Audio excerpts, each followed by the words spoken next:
kapuso, malapit na talaga ang pagbabalik eskwela ng mga estudyante. At para maging inspirasyon, halina't balikan natin ang naging buhay estudyante ng ilan nating paboritong celebrity. Let's watch this.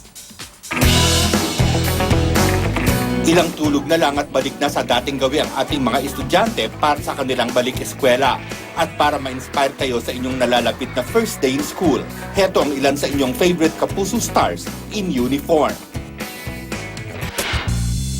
Kilala niyo ba kung sino itong cutie little boy na ito? Walang iba kundi ang dating matinee idol at napakagwapo pa rin na si Gabby Concepcion noong grade 3 pa lamang siya. Si Chris Bernal naman, bata pa lang ay very charming na. Kitang-kita yan sa kanyang grade 2 photo. Pinakita talaga ng magkapatid na Megan at Lauren Yang na hindi hadlang ang hectic schedule ng showbiz para hindi nila marating ang kanilang pangarap.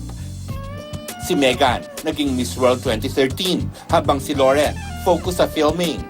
Tiyak malaking bagay ang tuloy-tuloy na trabaho at magandang karir sa showbiz ng Young Sisters para matulungan ding makagraduate sa kolehiyo ang kanilang kapatid na si Victor.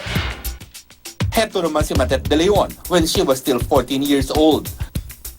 Proud Polinian din ang gaganap na Sangre Elena sa Encantadia 2016 na si Gabby Garcia.